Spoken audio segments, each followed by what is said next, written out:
So her symbol of the scorpion basically was a symbol that was a seal, creating a binding, a pact, an oath, a legal representation, whether it be of marriage, a law, or a royal declaration.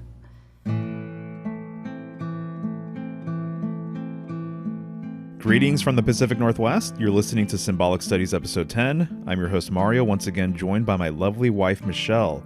Today we'll be discussing the symbolism of Scorpio, the 8th sign of the zodiac. If you're new to the show, I have regular contributors and invite guests to submit a voicemail on the topic at hand and also play voicemails submitted by listeners like yourself. For more information about the show, my services, or how to submit a voicemail, please visit symbolicstudies.com. If you'd like to have access to exclusive content, please consider becoming a patron at patreon.com/symbolicstudies or through my website. But before we dive into the first voicemail, Michelle, my dear, how are you? Doing wonderful. Life is good. We just celebrated Halloween and Day of the Dead this weekend. So 2 of my favorite holidays, I would say. I've got some mulled cider here. The leaves on the trees are really bright and vivid. The fall colors are coming through really strongly, which is always so glorious to see. Definitely. No, I can tell you're in the zone. It's a lot of people's favorite time of year, I would say. Scorpio would be some people's favorite sign, absolutely, and there's a lot of good reasons for that. So I'm excited to dive into things here. To kick things off, we've got a voicemail from a fellow Pacific Northwest resident and regular contributor to the podcast, Emily Ridout. Hi Mario, hi Michelle. This is Emily Ridout at the International School of Astro Yoga, calling in to talk to you about Scorpio energy. So Scorpio is a very interesting sign because it is at once the scorpion, the snake, and the eagle or the phoenix. So it has 3 or 4, if you count eagle and phoenix separately, animal glyphs associated with it, and it is the fixed energy of water. Now, the fixed signs all represent that element in its pure, sustained, and held form. And water in the zodiac always represents the realm right before manifestation and then the realm right after manifestation. It's where memory lives. It's where imagination, which creates the next creations, lives. And it's where power in its yet to be manifest or potential form lives. And so Scorpio really represents this form of power, pure power, in its potential state. Now, we see power manifest through the human body in 3 separate ways. One is through the scorpion, one is through the snake, and one is through the eagle. Scorpio rules the sexual organs of the body. And I think we live in a culture that sometimes sensationalizes the sexual organs without holding due reverence for them, because these are the places where human bodies originate, right? These are the places where we're actually able to procreate life on this planet. And in astrology, they say that more than just procreating a new human life, like a baby, we're also able to use the potential energy that's stored in these glands to recreate or rebirth our own life force energy. And so when we have the scorpion form of it, that's when we use our own creative energy to either procreate a human life or just do something out in the world, something mundane that you're using your energy for. Now, as the snake, it's when the energy of Scorpio begins to move through the human form. So we'll see the image, for example, from the yogic tradition of the Kundalini goddess, who is a coiled snake at the base of every human spine, who occasionally will choose to rise through the spinal energy centers, the chakras, and move up and down through those arenas. So that's the snake. That's energy as it's moving, which can be coiled, it can be active, it can be in the form of the Ouroboros, which is when the two separate energy channels moving through the chakras, Ida and Pingala nadis, co-mingle and co-join and become Sushumna nadi, the central channel where they are conjoined. And you see that imagery throughout astrology, throughout yoga, throughout the tarot, all these things. So we have the snake, very interesting form of Scorpio energy moving through the human form. And then we have the eagle or the phoenix. And this is when the energy that is centered originally in the Scorpio centers of the body, so literally the sexual organs and the pelvis, that energy rises all the way and in a sense grows wings. So this is when the Scorpio energy has been used to create regeneration, which you see through the phoenix, right? Rebirth and enlightenment for the human. So they're able to take a higher viewpoint as symbolized by the bird. This is such an interesting thing. I could spend the whole sort of 10 minutes we have just talking about these three animal totems of this sign, but I want to get into a couple other things. One is that it's ruled by Mars traditionally and Pluto in the modern times. Now, this is important because Mars represents energy in the zodiac. And according to yoga, astrology, all of these systems, there's actually only one form of energy, and it is this energy that's present in Scorpio. It is this energy that's present with Mars. It's simply that that particular energy can be used in myriad ways. So someone with a lot of energy could choose to use it sexually, of course, and that's what people often immediately associate with Scorpio, but it need not be exclusively that. And in fact, it must not be exclusively that, because if you were to only use it in sexual ways, your life would be only that. You need to use it in other ways, from the mundane ways, right, of exercising your body or cooking food for yourself or walking your dog, to the more high-level ways that are also important, creating. You're using your raw energy right now to create a podcast. People write books, people talk to one another, people grow in myriad ways. And so this is what that energy does, is it's the raw energy that can be used as you see fit. And a very important thing, and one of the reasons that this is a fixed sign, is learning to use the energy you do have wisely. And also to tap that energy in to a higher level. So if you see an eagle, sometimes I look at the eagles soaring out in nature where I live, and I always notice that they're very economical with their energy. They will catch wind gusts and use that to soar. And so there's a metaphor there of receiving energy, that all of the energy in our bodies that we have received is a specialized energy that has come from the originating solar energies of the zodiac and of our sun. So that's really interesting with Mars. In the modern times, Pluto is the ruler of Scorpio. And Pluto is a very interesting planet. He is the ruler of the underworld. And sometimes people conflate Pluto with a sort of devil character, but it's not like that. It's the underworld, meaning the realm of water, the place we came from before we were born, the place people return to after they die, and also the place where new ideas are born, where things are coming in, and then where things leave to go be renewed, recycled, and rebirthed. So we have Pluto, and he rules over transformation. If you look at the tarot, the card associated with Scorpio is the Death card. And a lot of people don't love looking at the Death card. I think it's a very interesting card. If you look at the cover of my book, I actually modeled it in part after two zodiac cards, and or two tarot cards, and one of them was the Death card, because the Death card pictures, if you study tarot, I know you do, but if you're people listening to this study tarot, they might be aware that a lot of the tarot cards, most of the major arcana, are facing, if you look into the background, it's east. So the viewer is facing east. And there's a sunrise in the Scorpio Death card.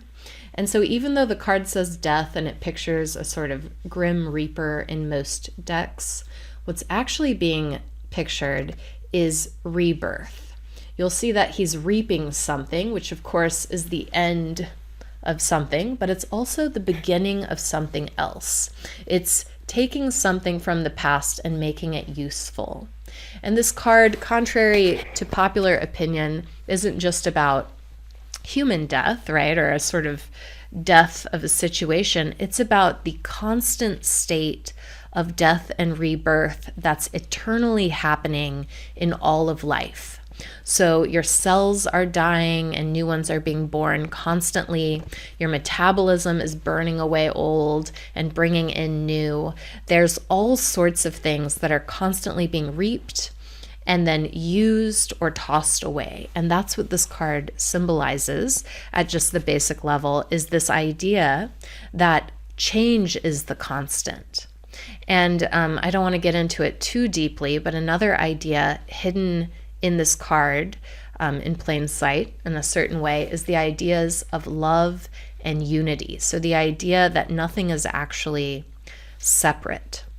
And so Scorpio energy is this energy that can hold the understanding of the watery realm, which unites all beings.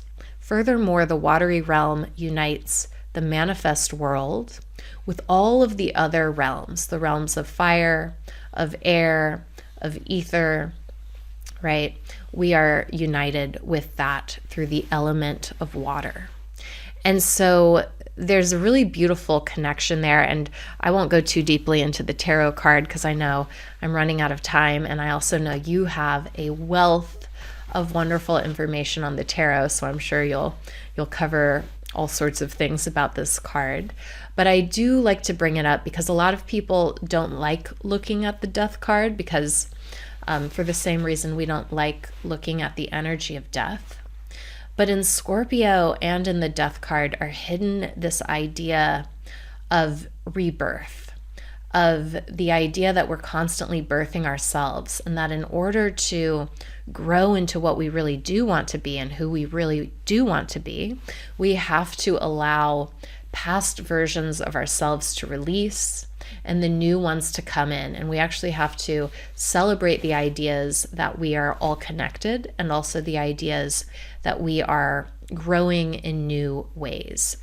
And so that is just, I think, the tip of the iceberg, in my opinion, on Scorpio energy. But I think there's a lot there that if people meditate on the symbols, the scorpion, the snake, the phoenix, or the eagle, and consider them in myriad ways, you'll see them everywhere. You'll see them, hidden in the Bible. You'll see the eagles hidden in the tarot. You'll see metaphors everywhere. And there's a deep, deep metaphor here in Scorpio about one of the keys to unfolding enlightenment, which, we're all constantly becoming more enlightened each step of the way.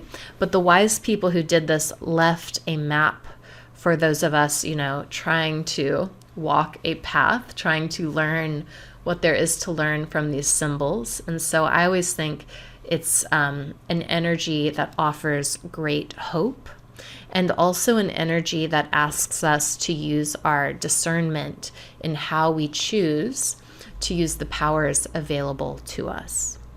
So that's all I have to share today, but so much appreciation for you both and what you're doing. It's really cool that you're doing this podcast, and you guys are just awesome. So lots of love to you both. All right, Emily Ridout, thank you so much for that contribution there. You're always bringing it, and I just appreciate your perspective so much. We both do. And of course, one of the things you're bringing up here are the three main expressions or emanations of Scorpio. And this was something that I think when I first got into esoteric information about the signs, it really struck me because there's no other sign that sort of has this exact dynamic. But as Emily mentioned, of course, Scorpio relates to the scorpion, but then also we have this dynamic where it relates to the serpent, and then we have its relationship to the eagle/phoenix. And when you really start understanding these three different expressions of the sign, a lot comes to the surface. And one of the things I'll say right off the bat is when you look at the constellation Scorpio, it actually kind of looks serpentine in nature. And when you know that people have also referred to it as a bird, it kind of has this bird-like expression as well. So I think that's one of the reasons why it's been associated with all of these things.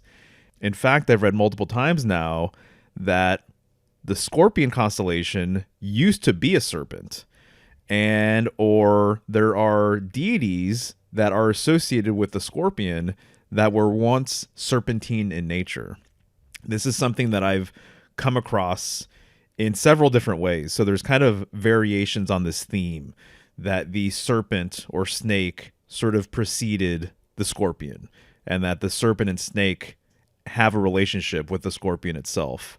So my understanding, as an example, is what we refer to as like the scorpion kings and queens actually used to have more of a serpentine connection way back when.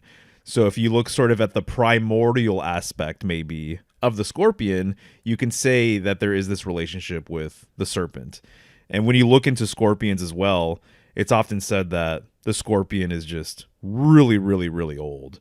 And what I was reading is that scorpions are the first arachnids to be discovered like on the fossil record.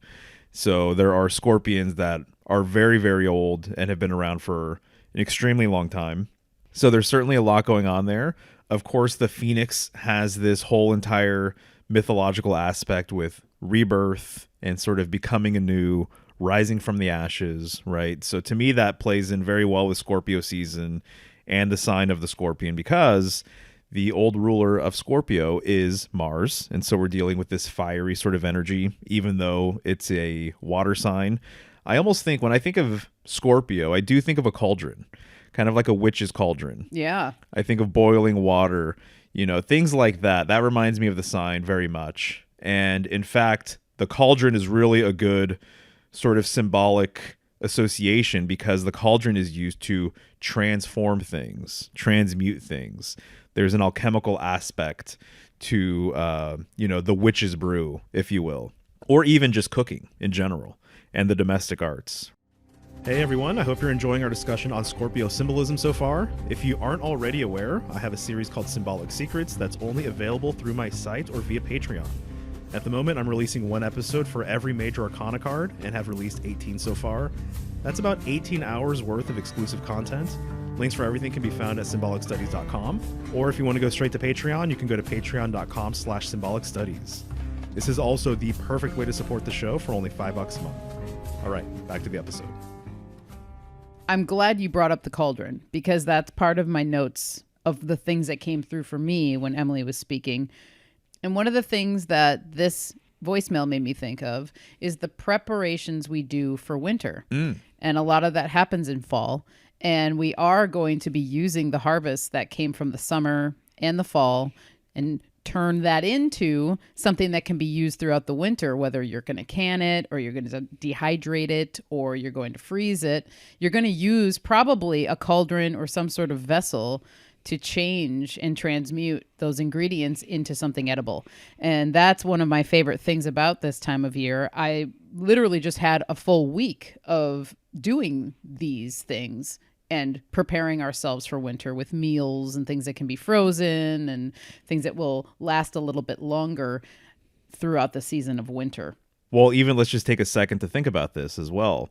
When you're cooking and you're preparing food, how much of what you're doing involves breaking things down? Oh, yes. Almost all of it has something to do with that. Exactly. So it's long been said that the first step in the creative process is destruction. And so Scorpio has a lot to do with this dissolving sort of dynamic, things breaking down. Of course, we are now really in fall. And so we're seeing all of these leaves fall from the trees. Nature is receding, all of these different things. And so this relates exactly to what Emily was saying regarding the Mars energy, Mars being used for sort of this growth and also for this breakdown. And I think this is really something that I've grown to appreciate a lot more over the years, is this exact same dynamic. And I think there's actually 2 cards and signs that really relate to this. And it would be Aries, which is the first sign of spring, which is ruled by Mars. It's the first sign of spring. Even just look at the Aries glyph. It looks like a sprout. It looks like new growth. It looks like things, are shooting out from the earth. And this same energy is Martian. This growth is related to Mars, but this same energy of things coming down and things breaking down and things dissolving, that's also Mars energy as well. And so this would be exemplified in the Tower card. The Tower card is a Mars card. And so this idea of this tower coming down, being blasted by this lightning bolt, that's also symbolically Mars energy. So the Mars energy is used when things go up symbolically. I would say that's more of a spring-like sort of thing. The ram ascends, the ram climbs. The ram is an amazing climber. Even the glyph for Mars is an arrow pointed upward, right? To the upper right. But this energy is also still present in the fall, but it looks very different. Right. It's related to literally a fall of sorts. Also, the nature of the death card, it really is fascinating that modern people have this aversion to death. And people want to live forever, kind of in the modern world. People don't have, I think when you're just living a material life and you're living in a very physical sort of world, obviously death is going to be more terrifying. It's going to be more mysterious. But cultures around the world forever have had a very different relationship with death. And that it's just the other side of life, kind of like what we're talking about with spring and fall as an example. But one of the interesting things is that Scorpio, a lot of people have said that it relates to initiation. And it really is. There's a major aspect here that relates to the process of initiation, because a lot of initiations, whether you're involved in a mystery school or a lodge system, or you're going through sort of more of a folk kind of initiation, oftentimes, in fact, I would say it's nearly universal, there is some sort of symbolic death. That is one of the first steps, is that you go through a symbolic death. So a really classic example of this is there are a lot of tribal groups around the world where if you're a young man, you're going to have to go out in the woods or the wilderness or the desert or the jungle by yourself and basically survive for a period of time by yourself out there. And this is all to induce a symbolic death so that you can be reborn, so that you can become a man, or so now you're part of, this tribal sort of community, in a different sort of way than when you were a child and you were taken care of the whole time and, all of that kind of stuff. So in Freemasonry, they have the exact same thing. You go through a symbolic death so you can be reborn. And so this is a very classic sort of thing, is the death and rebirth sort of aspect of joining some sort of group or joining some sort of fraternity or what have you. So I think that if there's a sign that is associated with this more than any other, I think Scorpio is absolutely a really good candidate for that. And then also, because of its relationship with the death card, it's a good candidate for that as well, right? I love where you're taking this. And I have a great quote from the Penguin Dictionary of Symbols. Quote, "It should be observed that the 13th major arcanum of the tarot, death, depicts a scythe which cuts down not life, but worldly illusions." That really resonated with me. And I think that it should be remembered that, yes, the things are physically falling, we're physically cutting things away, or we're physically seeing leaves fall, but the illusions that we have of our own self, of the world, of the people around us, those need to die too in order for us to evolve and transform. Yeah, absolutely. I mean, there are some sects of different traditions that basically promote the idea of dying every day. Right. That you should be dying every day so that you can become something else the following day. So you can be born anew. And so a lot of initiatic traditions have this idea that when you die and you are reborn in the image of that group, that you are basically going through a second birth. This is a huge, huge aspect here with everything. And I'll say, too, as it relates to the death card, I think it's fascinating that death comes on a horse. So there is this aspect to death where he is a psychopomp. He's a guide of souls. He takes people to the afterlife. And he's associated with the number 13. The number 13 in a lot of places around the world has been viewed as sort of an unlucky number. And I actually think probably when you really break it down, that there's an aspect to the number 13 that actually breaks cycles. In my way of looking at things, it breaks a sort of solar cycle. You could say that the number 12 has all these solar associations. There's 12 signs of the zodiac. As an example, what is the zodiac? It's the path of the sun. It's the constellations around the path of the sun. And so the number 13 kind of breaks the harmony of the 12.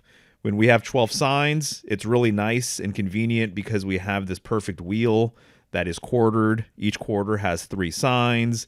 There's this symmetry with the number 12. If you imagine it, 12 positions around a wheel, you can divide it in half, a couple of different ways. And there's just a lot going on harmoniously with the 12. So the 13th, if there was a 13th sign, it breaks all of that harmony. So it breaks that harmony. And in many ways, I would say that there's a very strong, archaic, old association with the number 13 being feminine. And so I think that that is why, in part, the number 13 in the modern world, and death as well in the modern world, is frowned upon or is misunderstood because of this old feminine connection. And also, I do have a few tarot cards where death is not a man. Death is clearly a woman, which I think is very, very interesting and pretty well put. I know someone else later on in the program is going to talk about the womb also being the tomb. And I think there's something to be said about that. And so imagining death as a feminine figure, to me, makes a lot of sense, actually. Yeah, same here. Hello, Mario and Michelle. This is Sarah, once again joining you for thoughts on the Scorpion and Scorpio constellation, one of the most misunderstood and confusing signs of the zodiac.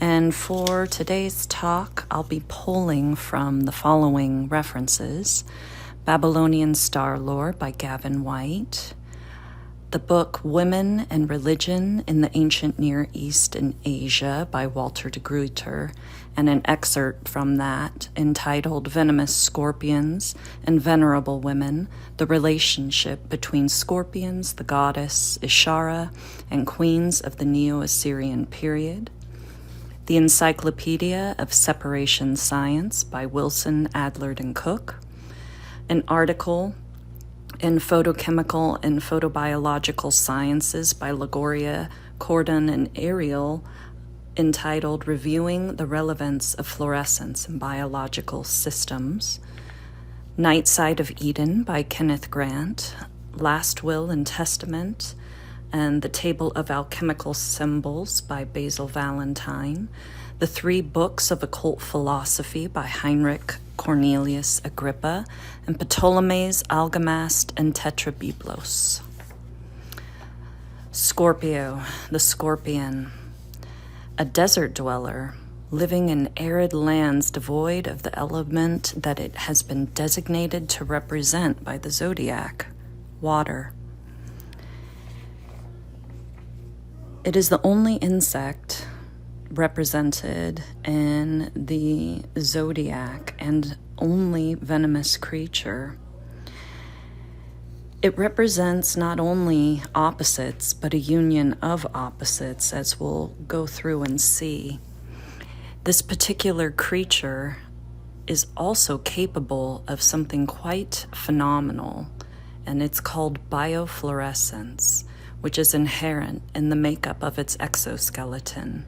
Now, biofluorescence in scorpions, specifically, as well as in other plants and animals, is the ability to absorb certain kinds of light and electromagnetic radiation emissions and then alter it and emit it back out at a different frequency, which causes a glow. So basically, it takes ultraviolet light, which has a short wave and high frequency, absorbing it into its exoskeleton and emitting it at a longer wavelength and slower frequency. That means that when you shine UV light or a black light on scorpions, they will glow in the dark, a green-blue color. But interesting to note, only the living will glow. A dead scorpion will not glow. The Scorpio constellation for the Babylonians was known as Mulgirtab. Now, the Mul sign is designated by 3 stars in the cuneiform, which denotes a constellation. The Gur portion is the equivalent symbol for a sword or a blade, and Tab has many meanings. It can mean to double. It can mean a twin or companion. It could also mean to burn by fire, sting, or sharp point. So to the Babylonian peoples, the constellation of Scorpio was known as the Sword of Heaven, or quite literally, the Flaming Sword of Heaven, which is quite a fascinating designation when you think of how in more modern times, the archangel Uriel, which means fire or light of God, is associated with one of the main stars of the Scorpio constellation, Antares. And Uriel is the angel of alchemy. It is also the angel said to have wielded the flaming sword set at the Garden of Eden after the expulsion of Adam and Eve. Now, Gurtab is not only the designation for the entire Scorpio constellation, but it is also the name of one star, the 7th star of the tail, before the 2 stars that compose the stinger. Now, in the Greek, our designation for this specific star is Kappa, but it also is known as Gurtab. So we have the whole name of the Scorpio constellation for the Babylonians as the Flaming Sword of Heaven, as well as this one star, the 7th star. Now, the goddess associated with this constellation is the goddess Ishara, and she was venerated and worshipped by the Hurrians, Hittites, the peoples of Ebla, the West Semitic people, the Akkadians, so many. She oftentimes could even be conflated with the goddess Ishtar. And according to Gavin White in his book, it says regarding Ishara that she was a multifaceted goddess, worshipped by many peoples and nations throughout the ancient Near East, which led to a confusing array of attributions. She was a goddess of love with close affinities to Ishtar, and whose sacred plant, cannabis, was known as the aromatic of Ishara. In astrology texts, she is sometimes called Ishara of the ocean, Ishara Tiamat, a name applied to Venus, and from her widespread worship, she is also known as the Queen of the inhabited world. She was known as the goddess of marriage, love, erotic love, oaths, binding, and divination. She appears in the Epic of Gilgamesh, the Hurrian Song of Release, and the Song of Kumarbi. Her symbol of the scorpion is found on a multitude of boundary stones, steles, as well as other objects used to confer legal ownership of land, announce royal declarations or laws. So her symbol of the scorpion basically was a symbol that was a seal, creating a binding, a pact, an oath, a legal representation, whether it be of marriage, a law, or a royal declaration. Antares, the heart of the scorpion in ancient Greek, refers to the rival of Ares. Ares was the god of war and the symbol of Mars. And the heart of the scorpion stood opposite of and in contrast to that god of war and Mars, also because it burns a bright red in the sky. Now, the goddess associated with Antares, the heart of the scorpion, was Lyssi, also known as Listen. She was a mother goddess. Her symbols were a brazier and fire, a fire altar. She was a lamenting goddess, a mourning and a weeping goddess, something that reminds us of the Mater Dolorosa, the weeping Mary, and the seven swords piercing her heart. Her lamentations and the lamentations of the goddesses associated with her were meant to soothe the hearts of angry gods, as well as lament the dying gods, Dumuzi and Damu, who were abducted to the underworld.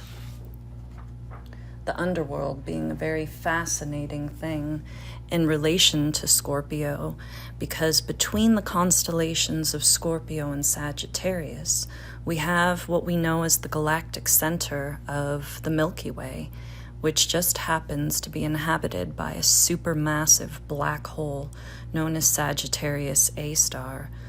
Perhaps not that surprising that between these two signs, as we enter winter and the darkest time of the year, we find something that represents the void, a gateway to the abyss, an entrance to the underworld, the throat and teeth of God that swallows, rips, tears asunder, and devours all things, so powerful that light itself is incapable of escaping its gravitational force.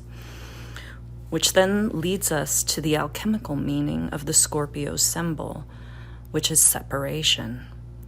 In chemistry, this is the process that converts a mixture, admixture, or solution of chemical substances into two or more distinct substances in order to purify. It, in essence, divides the mixture into its pure constituents, its components. It achieves this by exploiting the differences in the chemical or physical properties between those components of the mixture. And this can be done in a variety of ways: decantation, drying, distillation, electrophoresis, electrostatic, extraction, filtration, magnetic separation, chelation, or centrifugation, a cyclonic separation. Now, one example that we can use to envision this process is blood. Now, blood is comprised of multiple components, the very life essence of our being, and it consists of four main components: plasma, which is the liquid portion, red blood cells that transport oxygen and nutrients to other cells, the white blood cells, which fight disease, and the platelets, which are responsible for clotting. Now, if we were to place a sample of blood in a centrifuge and spin it, we use centrifugal force. We can then separate the blood into its four components, isolating them in their pure composition. And what it does is that centrifugal force basically separates the different substances based upon density, mass, and particle size, and removes the moisture, so that the heavier items end up at the bottom of the tube, which would be the cells, and the liquid, being the plasma, is left on top. Thus, we separate and isolate the liquid from the solid. Now, in alchemy, we use this process to identify, isolate, and work with thoughts, feelings, responses, urges, drives, dreams, plans of the inner self to find that which is authentic versus that which is inauthentic to the self. So we're basically evaluating what things arise from our own self versus what has been taught or pushed upon me, whether consciously or subconsciously. You could take it as something as simple as music. What is the kind of music that you actually like versus what is popular or what you might listen to try and fit into a certain group or genre. Again, we can apply that to religion, what I actually believe of God and life and the things around me, versus that which is taught, forced, or threatened, whether it be by authority figures, parents, or governments, and evaluating those things to determine that which is of the self and that which is not. So it's the ability to find the root and individuate these items in order to evaluate, continue to purify those essences, or to discard them. And to end, I'm going to leave you with some curious thoughts from Kenneth Grant's Night Side of Eden in regards to the void, the abyss, as well as the symbol of the scorpion. For to him it was seen as a unifier, as it pertains in certain magical workings. And this is what he has to say. There is about certain outlines and entities a power of symbolism and suggestion which acts frightfully on a sensitive thinker's perspective and whispers terrible hints of obscure cosmic relationships and unnameable realities behind the protective illusions of common vision. The unnameable realities are denizens of the tunnels of Seth, which swarm with the shells and shadows of things that have not yet been entified, but which tend to become. Their subtle stresses in the ether are mirrored, yet unmanifest latencies of the magician himself. The fluid plasma of the astral light that permeates the tunnels is alive with potentials that becomes manifest only when it comes to the surface of the tree being the Kabbalistic tree of life. It splits into myriad forms and swarms through the black hole in space, represented by Doth, the gateway to the abyss. The manifestation of the non-manifest is effected, magically speaking, via the lunar current which characterizes the high priestess of this Kala in her virginal, unawakened, or dreaming phase. He then goes on to say, in regards to the work of the wand and the work of the sword, in the tunnel underlying the 14th path, the web is not structured upon a plane surface, but occupies various planes so that, from the point of view of an observer working upon this path, the crisscross filaments produce a crazy geometry. From within the tunnel and viewed from behind the tree, however, the web is seen to form with infinitely tenuous threads of gossamer light, the curious apertures of darkness that admit to gulfs of space between the back and front of the tree. At the midmost depth of this tunnel, the primal magical spell was cast, and the first of all magical circles, webs, was formed. It is here that the snake and the spider meet in one symbol. The snake is Ob, the lunar current from which once the spider weaves his web. Circe, also known as the goddess of the circle, is symbolized by the scorpion. Thus unites the spider and the serpent in one glyph. The work of the wand and the work of the sword are identical. Their fusion is the work which is accomplished via the 14th Kala. So for Kenneth Grant, what's interesting is to think that the snake and the spider meet in one symbol, and that is the symbol of the scorpion. Thank you, guys. Okay, Sarah, thank you so much for that voicemail. That was awesome, as usual. Yeah, the whole idea of Scorpio being referred to as the flaming sword of heaven makes a great deal of sense. Of course, we are dealing with the sign that has the most weaponry, right? We've got the stinger, and then we've got the two claws of the scorpion as well. So really, the scorpion is fit for battle. That is something that is essential to the symbolism of this creature. In fact, the way I tend to look at it is, imagine all of the trials and tribulations the scorpion has had to go through in order to be forged in such a way. And so that's one way of looking at it, is the scorpion does not have all of this weaponry and armor. That's another thing. It literally has built-in armor. It looks like it's always ready to fight. Right. And so this means that it's gone through a lot. In a way, this reminds me of trials and tribulations with people forging us and making us better people, I would say, personally. Every single issue, every single setback or false starts or disappointment in life really is a blessing in disguise. You may not realize that while it's happening, but down the road, often with enough hindsight, you realize that that thing that didn't work out the way you expected it to, actually, it was kind of a gift in disguise, that it happened for a reason. And so the scorpion has gone through a lot, is what I'm trying to say. So the fact that it's associated with the flaming sword of heaven is really interesting, because arguably, I would say, there are 3 signs in a row that have this weapon dynamic associated with it.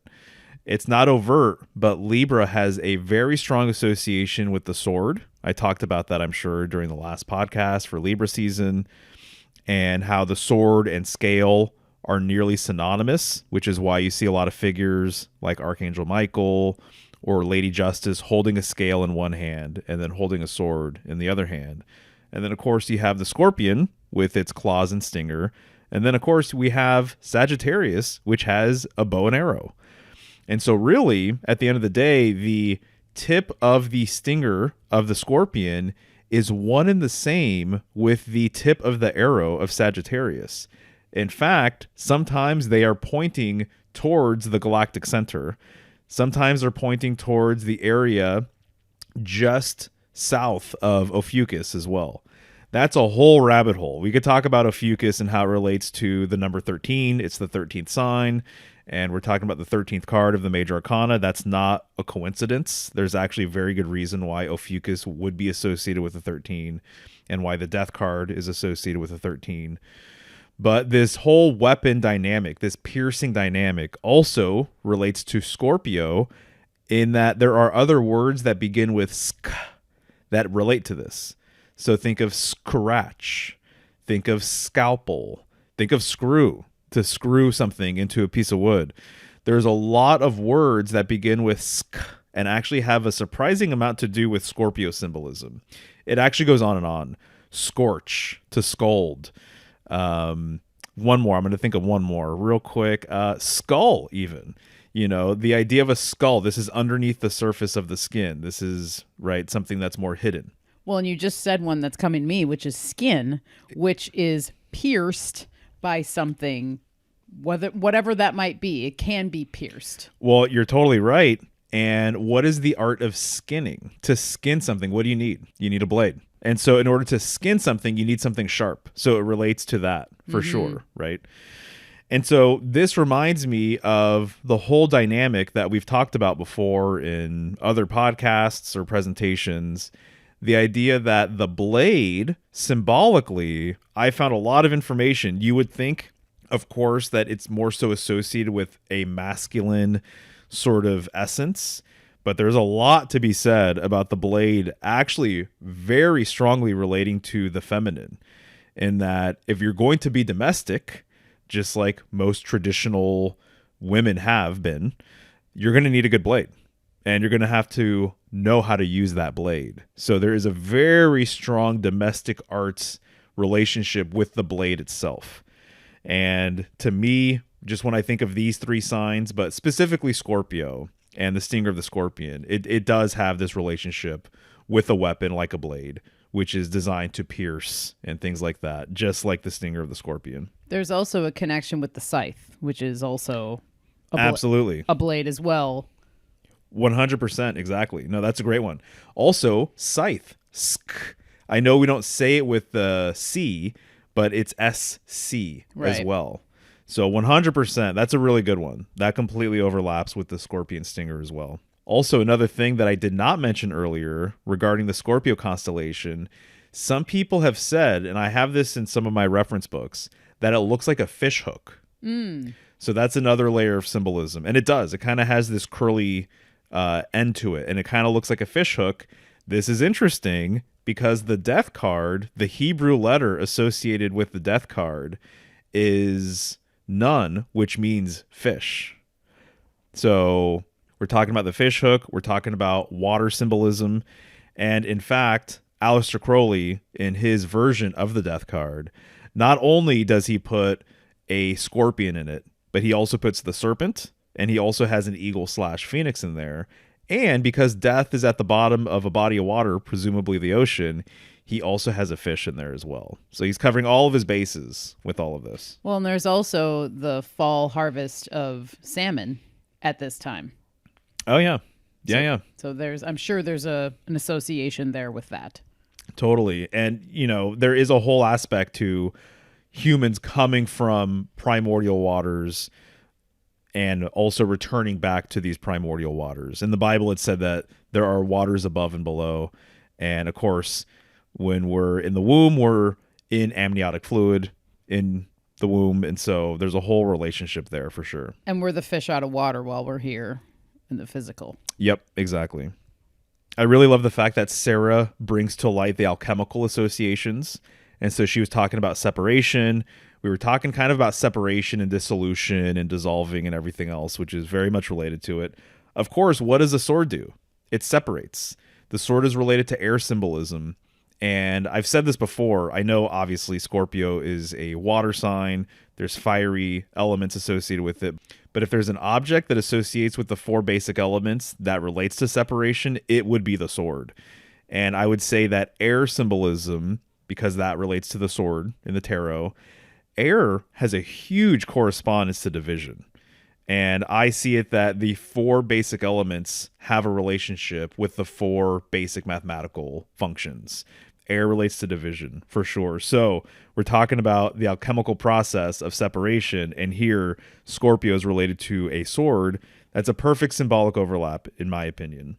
And the whole idea with this centrifugal force separating blood, to me, that conjured up all sorts of things.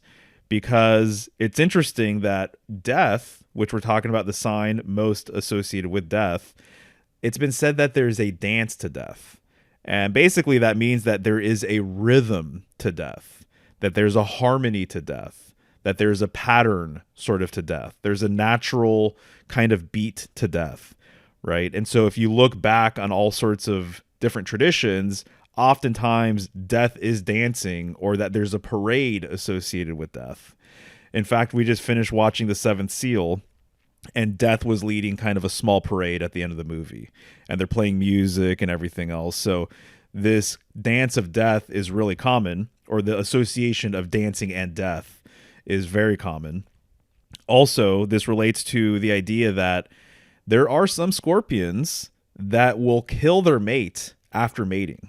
So the female will kill the male, and they only mate after this dance. That's how they begin the process of mating, is through this sort of dance that they do together. So as she was talking about this centrifugal force, I couldn't not think of the dance of death, and then also this dancing sort of ritual that these scorpions have. To riff off of this, centrifugal force, what came to mind when Sarah brought this up is the cycle of life, or the parts of life and the stages of life. And these cycles or these stages can be separated out into the maiden, the mother, and the crone. And then for a male, the prince, the father, and the grandfather. And I think that there is this centrifugal force that we are experiencing in life because we are living in the cycle of life. And so that's one of the things that came to mind with that in terms of just like separating things and having definition between the different times in our lives, which I think is really important, because there really is something to that. And anyone who is tapping into that or paying attention to the different cycles of their lives, it's almost impossible to not acknowledge these different stages. And on to the alchemy points that were brought up, there's a great quote from Star Lore of the Ages by W.T. Olcott.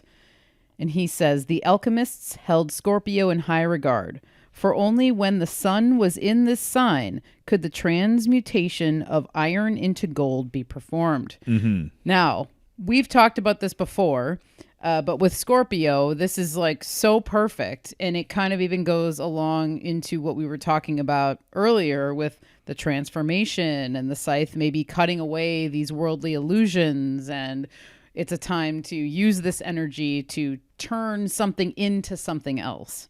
And so that is such a beautiful image to think about. Yeah, I agree. And that's interesting that you bring this up because another one of my resources while prepping for the show mentioned that some alchemists would refer to the point in time which the base metals were turned into gold as scorpion time. Ah. And so they were referencing the transformative power of Scorpio, obviously, with this. So I thought that was interesting. Scorpion time for when this actually occurs. So yeah, it kind of reminds me of the death thing, having to leave something behind in order to become anew. So in this life, if you're going to be your highest self, it has to be at the loss of sort of your old self in many ways. Indeed. Hey there, it's Mario once again. I wanted to take a moment and let you know that I am available for tarot readings, birth chart readings, and private lessons. Long story short, if you think I can help you in your symbolic journey, I'd love to connect. All sessions are done one-on-one and take place via video chat. I've conducted hundreds of these sessions over the years, and I'm always amazed at the depth of conversation and what we're able to uncover together. Should you be interested, all of those services can be booked at symbolicstudies.com. All right, back to the episode. I appreciated the fact that she brought up The Night Side of Eden by Kenneth Grant. That was a powerhouse book when I first read it. If you're interested in the esoteric side of the Kabbalistic tree of life and exploring its inversion, which would be the Klipothic tree or the tree of death, there's a lot of amazing information in there. Also related to that is the fact that Kenneth Grant brought up the relationship of the snake and spider with the scorpion. This is perfect because with the spider, we're dealing with an arachnid. The scorpion is an arachnid as well, and so it has 8 main appendages. And Scorpio starts during October, and when we're dealing with anything related to oct, or if oct is in the beginning of the word, we're dealing with the number 8, just like the octagon, right? And so to me, that's kind of a curious sort of thing. When you actually really look into it, there are a lot of things related to the number 8. We're dealing with the 8th sign, right, of the zodiac as well. Right. So the spider is well known for its associations with number 8, but so is actually the scorpion and Scorpio season. Just have to mention as well, because we are talking about the number 8, the 8 looks like an infinity glyph. It looks like the infinity sign. You were reading my mind. Yeah? That's where you're going to go, huh? Yep. So there you have it. It's basically a vertical infinity sign, death, rebirth, transformation, all of these things definitely encoded just within that very simple sigil. And before we move on, I wanted to comment on the Ishara connection to Scorpio and cannabis.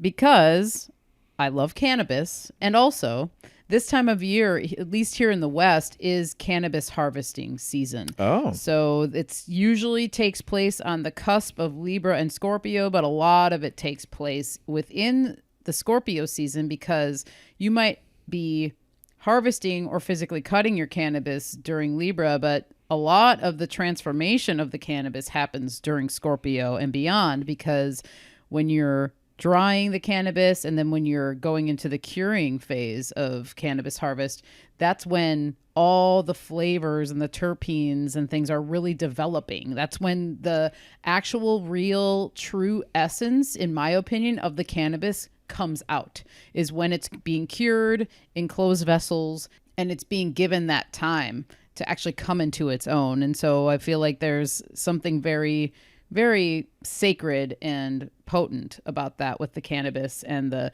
Ishara connection. And autumn has always been my favorite time to imbibe in cannabis. I don't discriminate with seasons in cannabis, but I'll say that there's something special about being outside in the crisp air and being able to enjoy a nice smoke of cannabis. It always feels real good.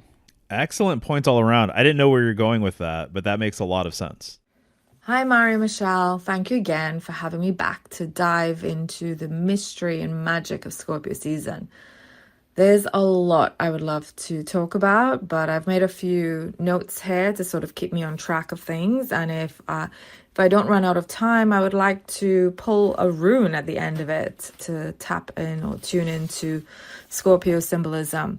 But Scorpio, it's the 8th house ruler, and that's strongly identified with themes of sex, death, secrecy, primal power, and transformation.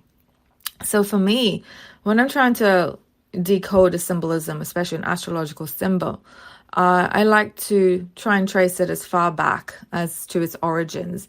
And for me, one way of doing that is looking at the archaeological evidence that we have of the people of that time.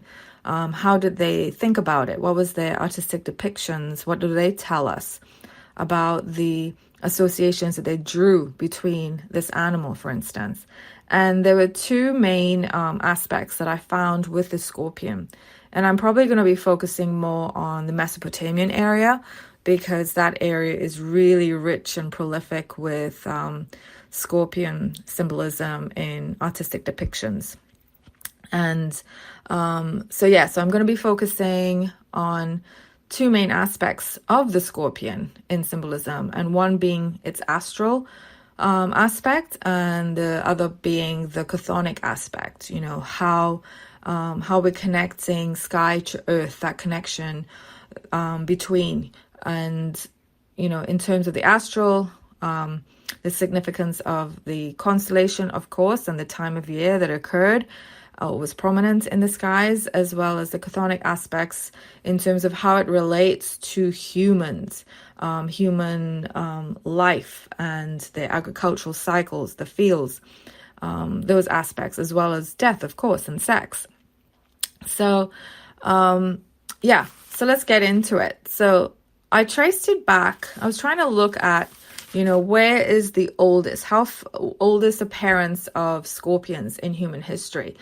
And the oldest I can find in figurative artwork depicting a scorpion is one of my favorite archaeological sites that really fascinates me, and that's Göbekli Tepe in what's modern day Turkey. And this site is, it's estimated to be the oldest megalithic structure, older than Stonehenge. It's, estimated to be built just after the last ice age. So that's putting it there around, 12,000 years old, roughly. And, before the pre-pottery Neolithic period. So one particular pillar that's talked about a lot and really researched a lot is this pillar 43. It's a T-shaped limestone pillar. And I know we just had Libra, so the T-shape there is quite interesting. And this particular pillar 43 is also nicknamed the vulture stone because in it there appears a really large, prominent vulture carving among other animals. And some of the other animals featured on this pillar are a fox, a boar, and a scorpion. And what's really interesting about this pillar is that the lower corner of it, at the base of this pillar, there's a headless man with an erection, which we'll see when I come to talk about Mesopotamia. We'll see this motif repeat of erections around scorpions in symbolism. So getting back to Göbekli Tepe, what a lot of scholars, how they've interpreted this particular pillar is potentially as a star map. And some have even calculated that its orientation does line up with the Scorpius constellation. And this kind of makes sense because Scorpius constellation is thought to be among the oldest. And I believe there's thought of about some 6 really old constellations. So Scorpio, in this, for me, Göbekli Tepe is definitely evidence that we've had a connection with the Scorpius constellation going far back. And let's now sort of come back to Mesopotamia. So I mentioned how, you're going to start to see a lot of erect penises in Mesopotamian art. And we see this a lot, in cylinder seals and pottery and stele. And there's 2 distinct ones, right? There's one that's definitely portraying some sort of connection to the agricultural calendar. That's when you see the scorpion appear in the upper area of the scene or the painting. And that's indicating its astral value as in the astronomical value of the constellation. And that's probably pointing to us as to the time of year. And in these scenes, there's often a man controlling an ox and another person, sometimes as a woman, controlling the animal, the cattle, while spreading seeds. So it's probably in that agricultural calendar indicating, well, this is the last time to do these activities when we see the Scorpius constellation. And obviously, when you are keen observers of the sky, anyone in astronomy and astrology would know, one of the most important observations is the first apparition of a constellation, what in astrology is referred to as the heliacal rising. And in ancient Sumer, Scorpius heliacal rising occurred just after the autumn equinox, which was at the beginning of their rainy season. So here we have this link between the Scorpius constellation, and the upcoming rainy period, which, they're looking forward to after they've just plowed and seeded the fields. These rains are looked at as fertilizing rains to help their plants grow. So I see that connection now. A lot of people always stumble as to why is Scorpion, primarily a subterranean arachnid associated with a water sign. And this probably explains it with the heliacal rising of the constellation during their rainy season or marking their rainy season, but also what happens when we have a lot of rain. This will flood out all their burrows, and people might have noticed or observed an invasion of scorpions seeking higher ground. So again, this connection with the scorpion being really prominent on the earth during the flooding, linking it again to water in its symbolism. And now let's talk about the sex, right? Because Scorpion is synonymous with sex and death, and how do these two things go hand in hand? So I want to look at some of the striking examples we find in artifacts that illustrate, Scorpion as some sort of fertility totem. So when the scorpion appears in the lower part of the scene or the painting, it's usually in its chthonic aspect, as a fertility symbol. And there's tons of examples of cylinder seals and stele where we see ritualistic sex scenes being played out with men with erections, and very graphic descriptions of copulating couples with snakes and scorpions next to them. So right here, we're starting to see this cosmic symbol of the scorpion connected to the hierosgamos, linking their bodies to the fields, this connection with sky to earth again. And another really graphic artwork, which I think is really telling and revealing, comes to us from the Bronze Age, and it was found in Ur. And it shows a woman giving birth with her legs spread out in an M shape. Flanked on either side of her are a scorpion. So she's got two scorpions there on either side of her, but it's the M shape, seeing that the legs spread out on the M. And I know the glyph for Scorpio is this, M shape essentially with the little stinger at the end. And finally, one of my favorite artistic representations of scorpions from this Mesopotamian region comes to us from northern Iraq during this Samarran culture. And it's a circular plate, and it actually features a counterclockwise swastika design with 4 naked women. They're supposedly, described as dancing women with their hair flowing. And the direction that their hair is flowing, and they're emanating from this central point in this plate, they're actually forming a counterclockwise swastika design. And that's possibly linked to the womb, or this idea, or this cycle of rebirth. But what's also interesting is the shape of the legs of the women. They form like an omega shape with their legs, which seems to mimic the pincers of the 8 scorpions that they have framing this circular plate.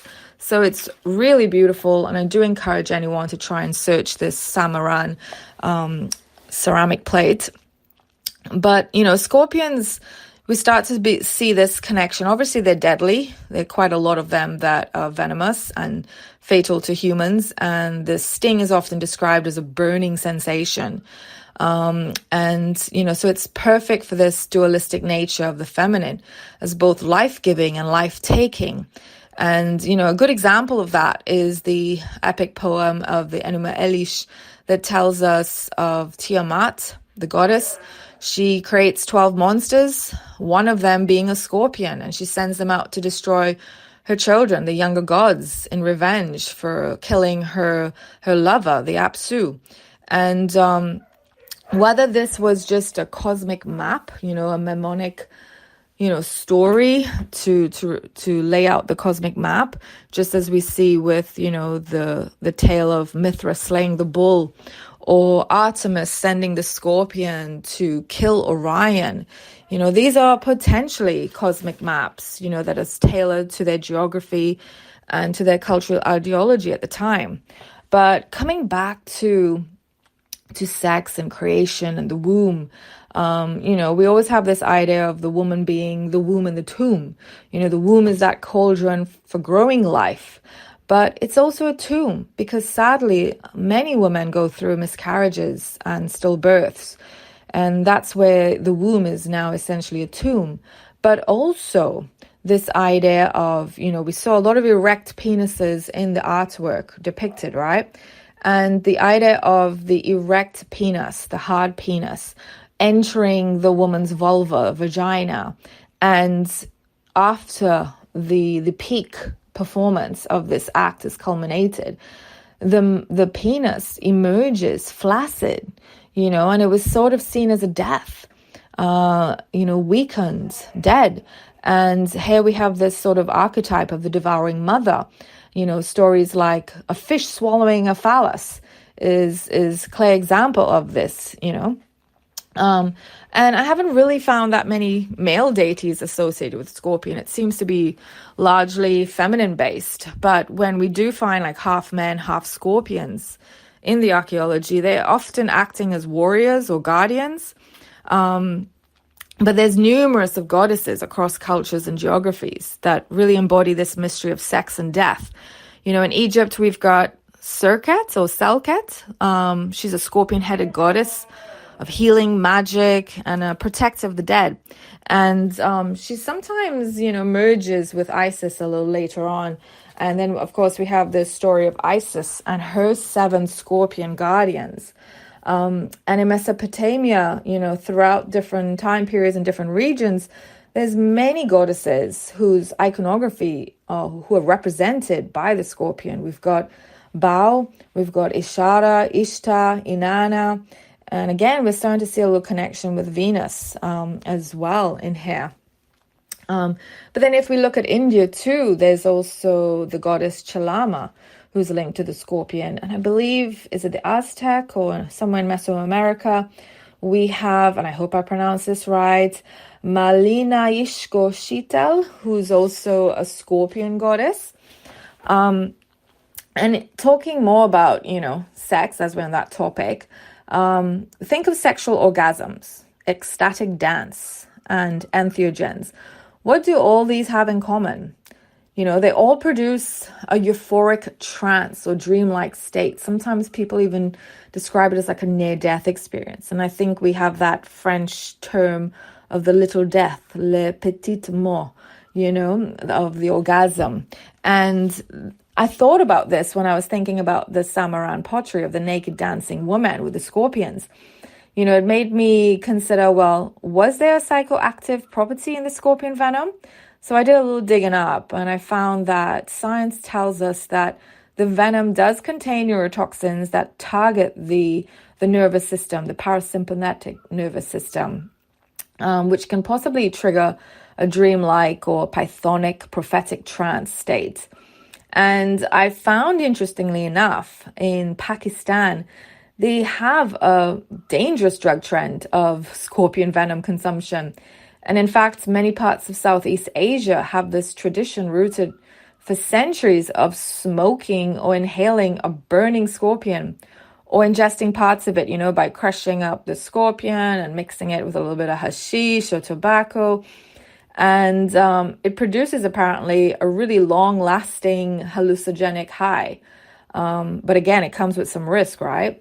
So it does also make me wonder if in ancient times it's being alluded to using the scorpion in such a way as well, especially in, this ritualistic sex magic for healing or prophetic purposes, maybe even generating a near-death experience.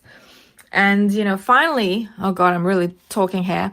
I just want to quickly mention the Taurus-Scorpio axis in terms of medical astrology. I go into a lot of detail in this in my November Substack. So if anyone's interested, you can find it at the Venus Diaries on my Substack. But, Taurus rules the neck, throat, jaw, larynx, while Scorpio governs the pelvis and the reproductive organs, the penis, testes, uterus, cervix, and vulva. And I just want to point out the language. We already see a correspondence, between the neck and the cervix, because the word cervix is Latin for the neck. So this axis is essentially representing a link between the upper mouth or the upper womb of the word of the breath of life and the lower womb and the uterus and cervix and vulva, which are all connected by this tree-like vagus nerve. So I go into a lot more detail in my Substack, looking at it through the Greek myths of Medusa, whose head, as you know, was severed, and from her neck she birthed Pegasus and Chrysaor, and also looking at the myth of the very archaic goddess Baubo, who's very briefly mentioned in the Eleusinian mysteries with Demeter as, indicative of the scorpion connection there, because she talks through her vulva. Her mouth is her vulva. And lastly, okay, I'm running out of time now. Let's pull a rune, and I would love for, I've got my little bag here, and I would love for Michelle to also, tell me what she thinks, what rune or runes could, relate to Scorpion. I've pulled Urus. Now, I'm only learning this. So when I look at the Urus, I kind of see a sort of entrance or gateway, like a doorway. But just looking, I'm kind of surprised, as I would have thought it would have been, what's that one called? Algis, that kind of looks like a Triton. That kind of resembles to me the Scorpius constellation. But Urus, okay. Looking it up, it means, primal force and transformation, which I think that kind of fits into Scorpion, because the Scorpion is a, primal force for generative force. So that's it from me. Hopefully I'm not too long. Gotta go. Bye. Thanks. All right, Katriena, thank you so much for that voicemail. That was fantastic, and there's a lot to chew on here. The first thing I want to mention is just to further unpack this correspondence with sex and death and Scorpio season. Obviously, as she brought up, on the human body, Scorpio relates to the genitals, and this dynamic goes really deep. I was kind of surprised. Years ago, when I first started symbolic studies and I was looking into Scorpion symbolism, there are a number of rituals that people have performed around the world that relate genital mutilation, of all things, to the Scorpion, and or specifically Scorpio season. The one I can recall off the top of my head is, and I believe it's the Dogon tribe, if I'm not mistaken, that they would perform a genital mutilation ritual on their women, and so they would snip the clit, basically, and the blood that was produced, they would refer to as venom from a scorpion. So that's very interesting. And it just kind of goes from there, actually. There's a lot of random examples like this. But just the sexual connotation of the scorpion and how it relates to the genitals is extraordinarily deep. Related to that, I love what she said regarding the shape of the letter M and how it relates to the legs. And she was referring to a piece of art where the legs of a woman who was giving birth, it almost just looked like an M. And of course, we're dealing with a sign that has an M glyph, just like Virgo, which also has an M glyph. Naturally, it seems as though we really are dealing with the Great Mother sort of archetype here, or the Dark Mother, I would say. And really, this has a very nice sort of contrasting dynamic with Virgo being the Queen of Heaven or Queen of Earth. This would sort of just be, in my opinion, sort of like the counterbalance to that. Virgo being on the light side of the zodiac, relating to purity and all these things, and then Scorpio being on the dark side of the zodiac, relating to, just darker symbolism, things related to the watery depths and subconscious. I haven't said this today, but it's kind of understood in astrology that Scorpio may very well be the deepest sign of the zodiac. And I think that's true. I think that's why it can relate to so many things. I mean, just even with just sex and death, that's an absolutely huge mega weave. It's a gigantic rabbit hole. Also, just wanted to say, too, there is this idea. She was talking about smoking venom, right? Smoking scorpion venom. The idea that all poisons, and I would say by extension venom as well, have symbolism associated with it where it is the thing that's going to bring potentially illness, but also it's related to antidotes as well. So the poison being the antidote, the poison also being the medicine, I think is something that's kind of worth saying here. And I did read some things about the scorpion in that way, that it's about the dosage, right? Which you know a lot about this, actually, especially with your work with poison plants. Yes, the dose is of utmost importance when you're working with the poison plants. But as I continue to grow as an herbalist, I think that it goes across the board with all herbs. Because I think that you can have profound results with something as small as 1 drop dose of a tincture of something that's not poisonous. And you can have great results if you take a full dropper full. But I always try and encourage myself and others whom I work with to start at a lower dose and see what happens. So take a drop and see how you feel, and then you can go from there. Right, exactly. No, I've grown to really appreciate how much the dose, of course, really truly matters. And just because a plant is poisonous doesn't mean there aren't medicinal benefits. I also just wanted to mention Katriena bringing up the idea of a flaccid penis being related to death, and she obviously brought up the erection multiple times. 100% she's correct with that. So people probably have heard of this concept of the orgasm being the little death. And there's a lot to talk about with that, but I believe it's a French philosopher who came up with this concept or dynamic, or at least popularized it. And I think that's true. I think there's a lot kind of going on there. So the flaccid penis, in my opinion, after an orgasm, definitely that makes sense. It actually kind of reminds me of a broken pillar, actually. And there are multiple sort of motifs that I've talked about on the channel, with the pillar being complete, and that is more masculine, and that relates more so to order. And then the broken pillar actually being way more associated with chaos, and I would say actually the feminine as well. Reminds me of the weeping virgin motif. She's always in front of a broken pillar. Or Christ, when he was being beaten on his way to getting crucified, at least in the Passion of the Christ and in other depictions, he's actually chained to a broken pillar. And that's by design. I think that this is very, very intentional. I wasn't even going to bring this up, but related to that, some of the whips that they would use to whip him, if I'm not mistaken, they were referred to as the scorpion stinger. And that there's a scorpion relationship with some of these whips. It's the kind of whip where you have like a handle, and then there's multiple leather straps associated with it. And then the end of those leather straps have this little sharp claw at the tip of it. Ooh. Yeah. So when he's getting scourged, basically. Getting scourged by the scorpion, I think, is some ways in which it's been sort of portrayed. All right. And then regarding the rune that was pulled, Uruz, it's actually kind of interesting that this is what was pulled, because I know Uruz for sure has a lot of symbolism associated with Adumla, the primordial cow in Norse mythology. And so sometimes these primordial bull-like creatures, my understanding is they were way more massive, that they were referred to as aurochs, and that's really the true inspiration for Uruz. But we're talking about the same axis that actually she brought up in her voicemail there, the Taurus and Scorpio axis. So I would say personally, when I think of Taurus, I think that there's a relationship with Adumla, who's this, again, primordial cow. They say that 4 rivers of milk came from her udders. To me, that's very deep, very interesting symbolism. It reminds me of the 4 rivers that emanate from the north that people have talked about.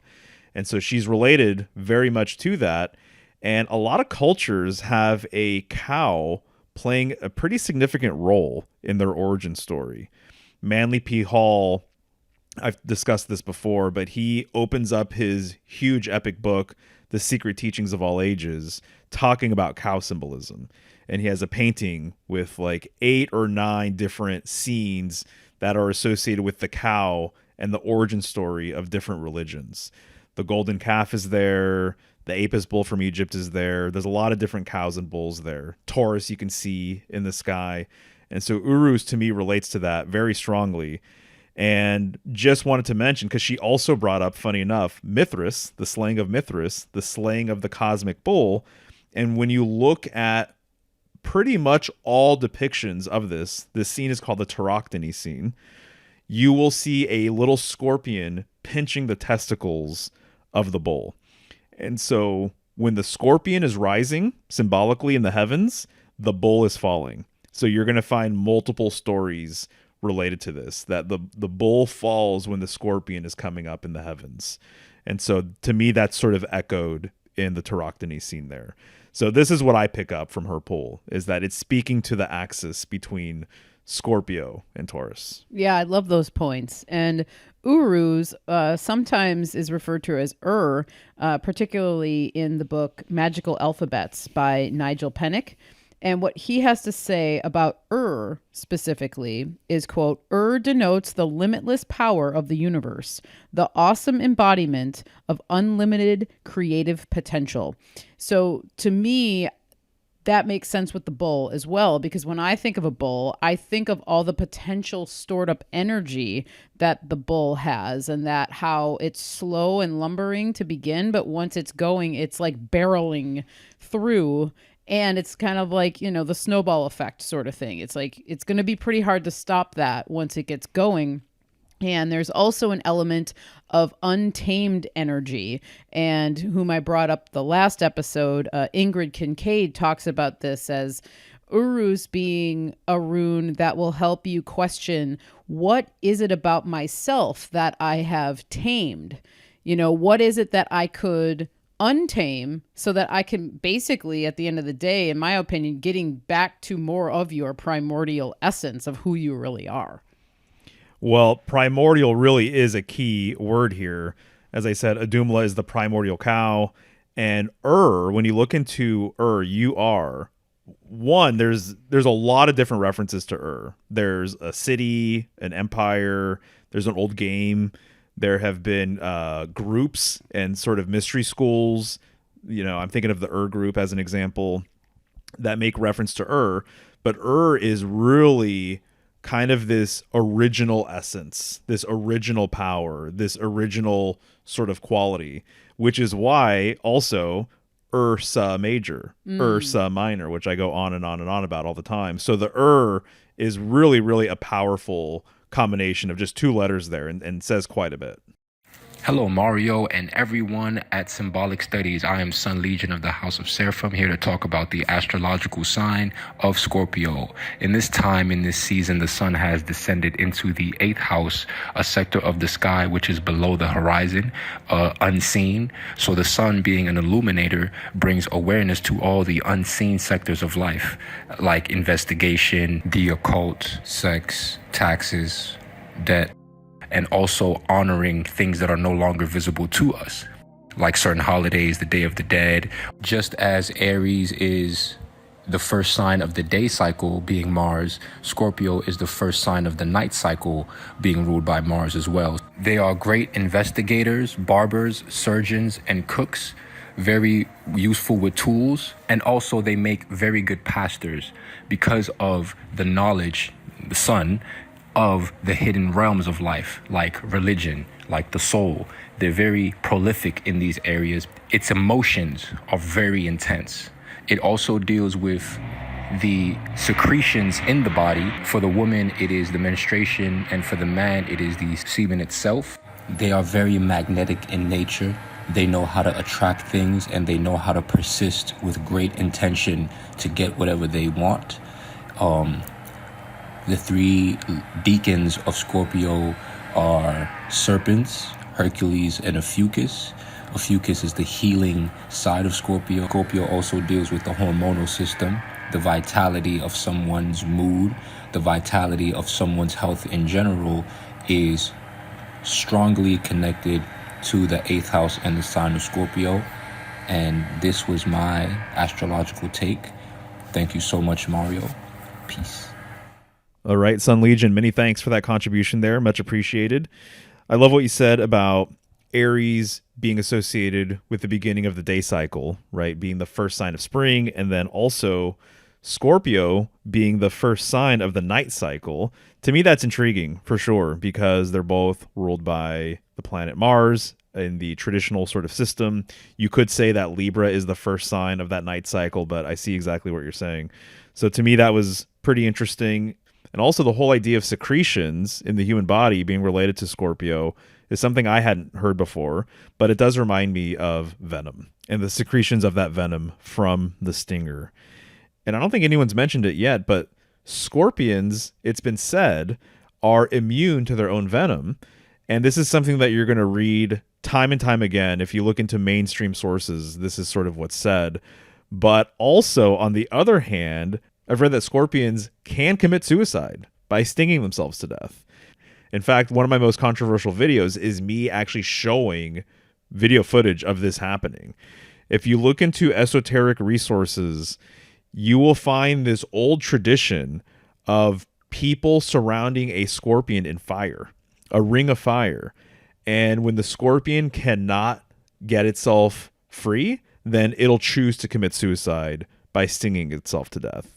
Some people have said that this is a reaction just to the fire and that they're kind of like convulsing or seizing because it's so hot. Other people have said that that's not the case. They actually are intentionally stinging themselves. And the video footage that I've posted is a scorpion underneath a bowl. And so it just can't escape the bowl. So it stings itself to death. So it's kind of hard to determine what the truth is here. The mainstream science-y people, the biologists and all of these things, they're going to say that they are immune to their venom. But when you talk to people, multiple people after posting that video told me that they've seen it for themselves and that this is actually a real phenomenon. And so how appropriate is it that the one creature in the zodiac, aside from the humans, that can commit suicide through its own weapon is Scorpio? And there's a whole thing with Scorpio people actually having this suicidal tendency as well, which I think is really interesting. Well, and I also know just from the Scorpio people that I know that are in our lives, a lot of times they have like foot in the mouth syndrome. Oh, yeah. So they say too much and they find themselves always having to put their foot in their mouths, or they come off a little bit too harsh, or their stinger comes out with force. And that's not just for people who are, Scorpios, but it tends to be a theme. Yeah, absolutely. I've noticed that as well. So that's a whole weave here. Even in the Book of Thoth, about the Thoth deck, he says that this is a phenomenon that's real, is that the scorpion will choose to go through a quicker form of transmutation versus waiting for the natural sort of death that is more than likely to come based on them being cornered or surrounded by fire or what have you. So just something I wanted to throw out there. So for me, Scorpio represents extremes, mainly an extreme of depth. As someone who has a stellium in Scorpio, it permeates a lot of my own well-being and my existence in this lifetime. But it's always been something of a stigma, which is kind of the number one word that I give to it. It's very extreme. It catches the eye of anyone the second you come into a room. I think of the gas that people have when they ask you, what's your zodiac sign? And you say Scorpio. It's like, oh, God. But there's a lot of depth to emotion, depth to understanding, depth that most people aren't willing to go to. And it can be something that is triggering for other individuals. However, those depths are the only way that we can grow. You think about the arrow with Sagittarius when you pull the bow back to shoot the arrow forward.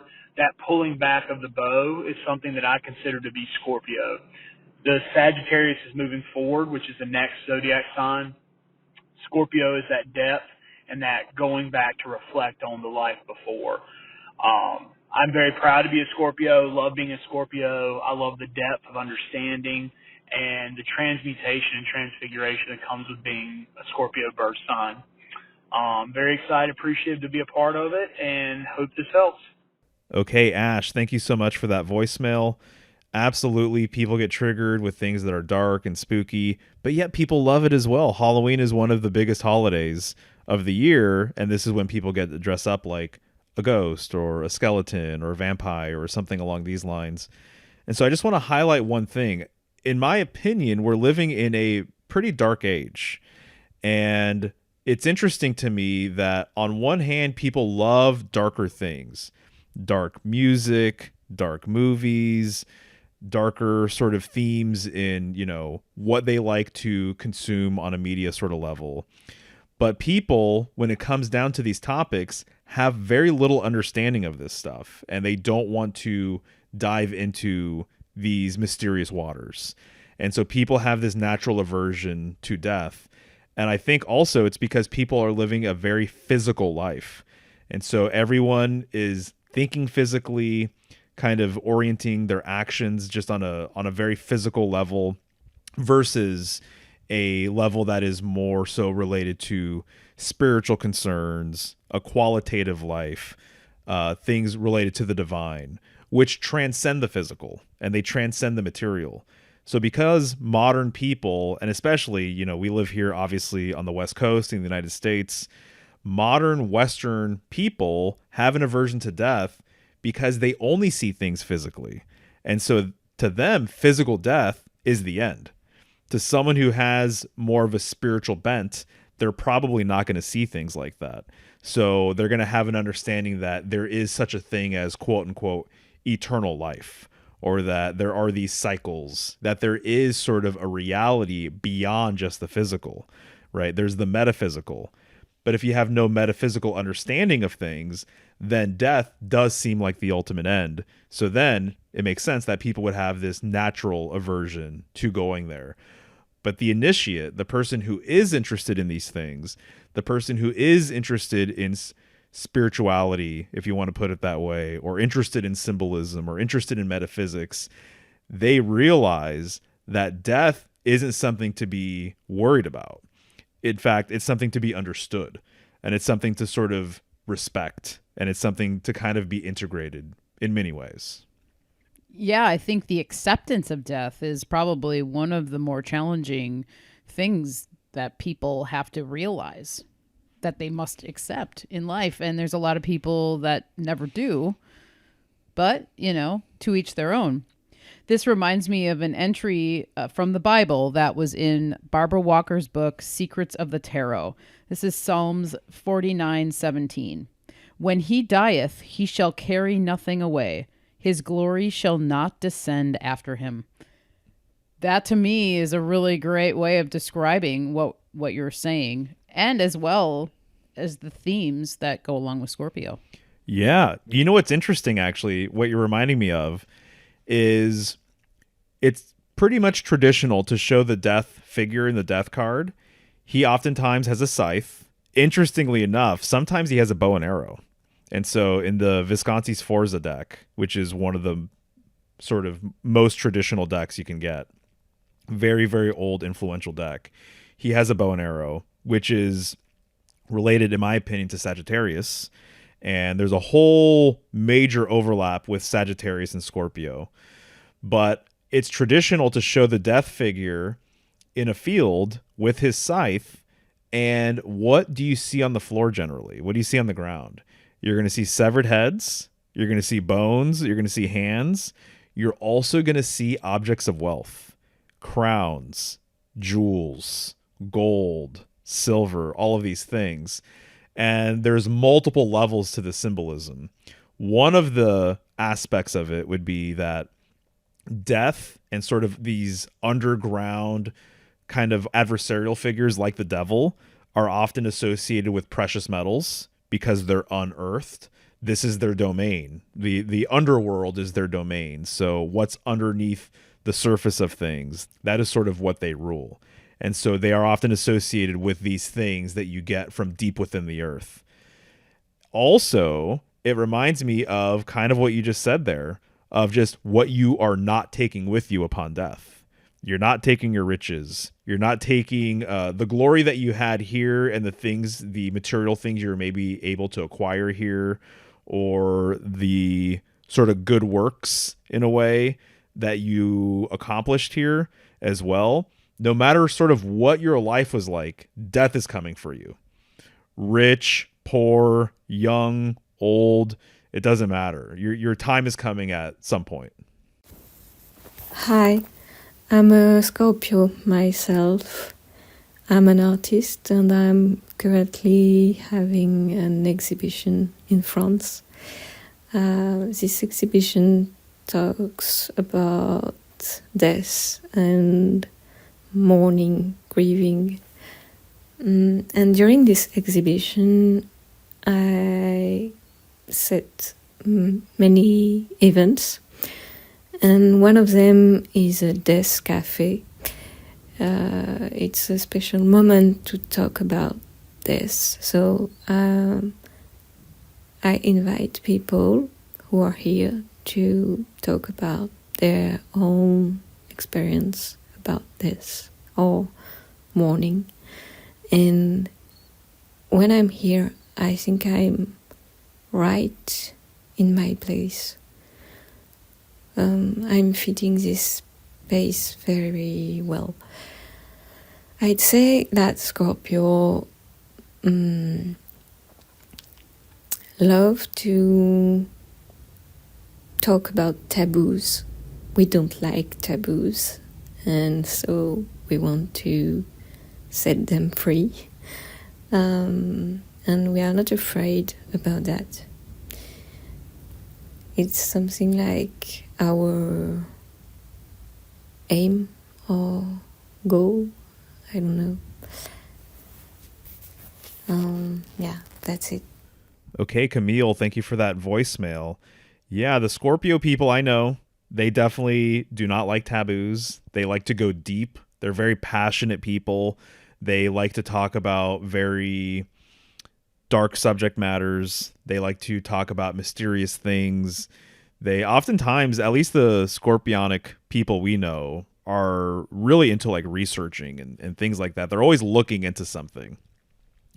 But one of the things she reminded me of, it's interesting, this word of mourning, right? Grieving, coping. And I think it's interesting that we refer to it as morning, and then we have the word morning for like the beginning of the day.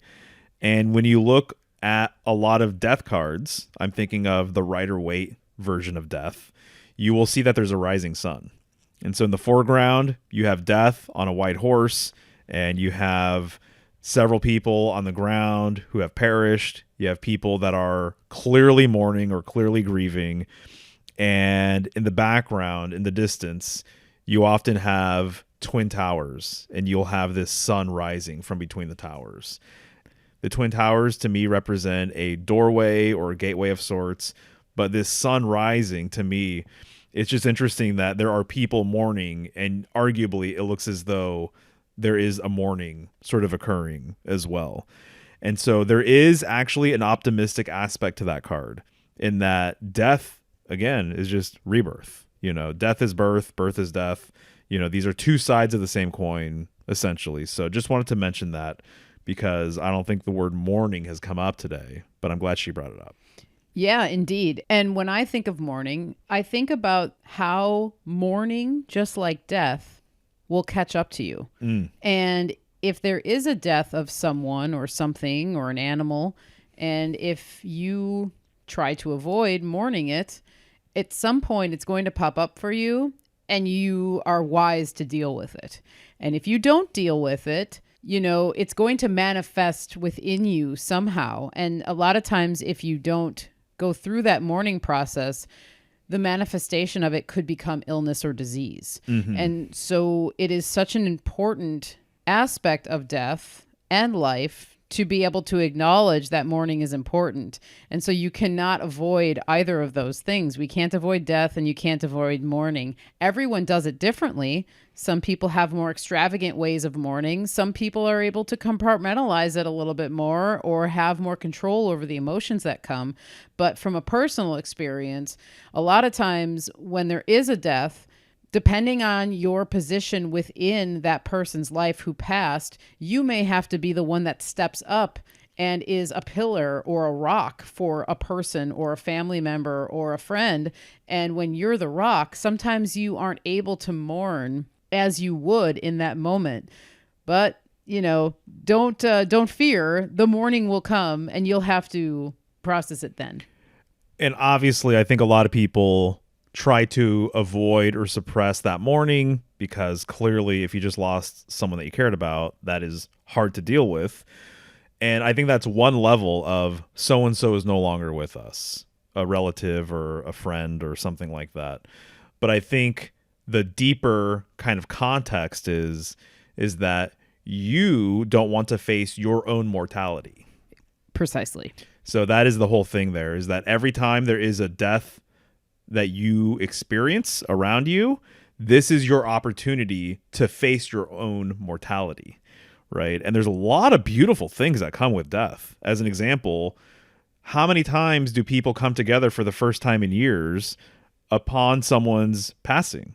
This is a very common sort of thing. And so I think that when you really look at it, there are so many beautiful things that come with this transition. Don't forget that is the case. Don't look at it as just a wholly negative thing and then that's it, that there's no silver lining, there's no gift in disguise here. In actuality, there are many. And I would say too, I know for some people it kind of sounds corny, but the person who has passed, they truly are in a better place now. The mourning, notice that it's for the people who are living. Right. And so it's the ones left behind. It's harder for the people left behind. It's easier for the person who's actually gone through that thing, actually.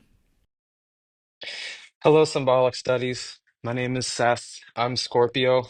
I have a stellium in my first house, Sun, Mercury, Mars, and Pluto. So I guess I have a little bit of authority to talk about being a Scorpio. But um, Scorpio has a lot of negative traits and positive traits, but specifically for me, I think the transformation aspect, because I have a stellium in my first house of appearance, and I have vitiligo. And ever since I was a child, it developed white blotches like Michael Jackson. But I would get these on my hands, face, my feet, but it would cause me to be more of a shy, introverted person because I would get picked on at school and I just didn't know how to come across as people and I didn't really have a place to fit in. But I guess being a Scorpio, you learn to transform that into something good. I don't know if it's having Mars in the first house too, but uh, it pushed me to just try to use that to my advantage. And now I try to have more of a optimistic viewpoint of stuff like vitiligo or anything that makes you different, or basically just use it to your advantage instead of as a disadvantage, if it's something that you're ashamed of.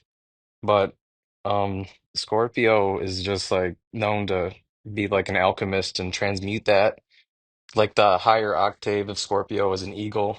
You just get like a higher viewpoint, and instead of learning to hurt people, you learn to help people.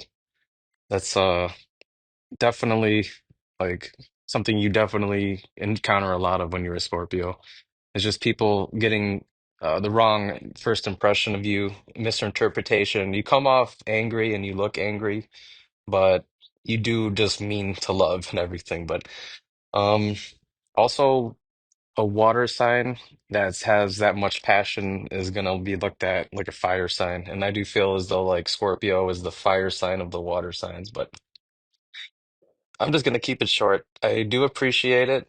Thanks for listening, and bye-bye. Okay, Seth, thank you for that voicemail. Very interesting with your vitiligo and how that affected you at school and, dealing with people and whatnot. Just want to remind people that the scorpion lives where? under rocks, behind things, underneath things, Dark spaces. Exactly. That's what it looks for. And so in this way, it reminds me a little bit of my sun sign, Cancer. And what does the crab do? The crab retreats. It goes side to side. It likes to hide within these sort of hidden corridors, you know? And so the Scorpion is very much the same way. In fact, in one of the resources that I was looking into prepping for the show, it said it's almost as though the Scorpion is the enemy of light. It would rather be nocturnal. It'd rather come out at night and all these other things. So I think that there's something kind of going on with that. And then also, I mean, the Scorpion, again, has all this weaponry and armor. And so it doesn't want to be touched. It doesn't want to be cuddled with. It doesn't want any of these things. And so it just kind of reminds me of that a little bit. If we take Pluto and if we take Mars and we examine the gods that stand within the same field, that play the same part across cultures, we can examine or we can recognize certain patterns of behavior that people enact through the signs. There are things that we see with Scorpio that we can imagine in the narrative life stories, so to speak, of Martian gods, of Plutonian gods. One of the things that's most powerfully noted with both, and they are very similar, Mars and Pluto, though quite different. Mars and Pluto, when we look at their gods, when we look at the mythic imagery behind them, relationships are so important. Whether we are looking at Pluto, Hades Pluto from Greece, or if we go back a little further to the Sumerian Ereshkigal, who is the lady of the great below. The most important facet or the most important myth for both of those gods are their relationships, their interpersonal romantic relationships. And I think that says something very powerful about Scorpio. We have this reputation of Scorpio being this isolated loner. And indeed, Scorpio can be very defensive because of its own innate sensitivity and vulnerability. But Scorpio is never a loner. If we examine the histories or the mythic narratives of both Hades and Ereshkigal, if we examine those two gods specifically, and those are quote-unquote Plutonian gods, with classic Plutonian Scorpio stories, the most powerful feature of those stories are their relationships. And the same may be said for Mars. If we're looking at Mars,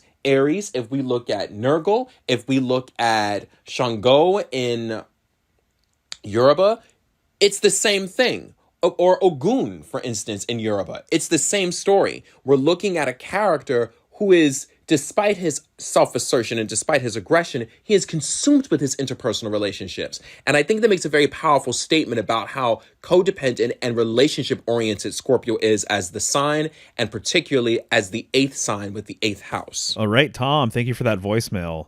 Very, very interesting. As people probably know already, we're mostly focused on the symbolism of the signs. This isn't a predictive astrology podcast. But man, I just have to say, the relationship-dependent Scorpio makes so much sense for every single Scorpio person I know. Same here. And most of the Scorpios we both know.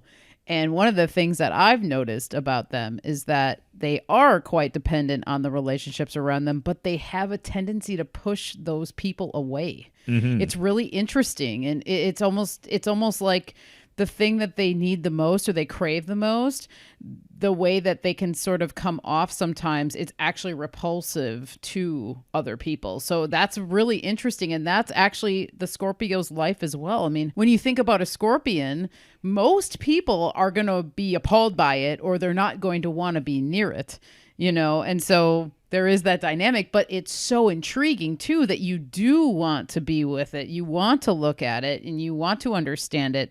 Well, it's interesting. What he's making me think about here is, once again, my Cancer sun sign is what I just said about the crab retreating and not wanting. It's the least sort of like cuddly creature there is. It's underwater, you know, along with the Scorpion. But Cancer is very much like a homebody, and there's a lot of beautiful things about Cancer that relate to like the home life and being very warm and accommodating and everything else, yet it has this crab association. So kind of, I think a similar thing with maybe the Scorpion as well is that they're relationship dependent, but they have this unique contrast with how they are presenting themselves and how deeply they want it. And I think that there's kind of a little bit of an overlap there with Cancerian type people as well, because Cancerian people can also come across as being kind of distant or cold or moody or emotional and these types of things. But in actuality, underneath that sort of surface level of things, they can be warm, accommodating people. At least that's my bias. Hello, Mario. This is Maya.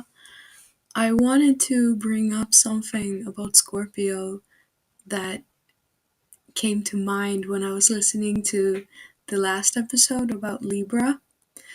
How Libra is very symbolic of the female and pregnancy.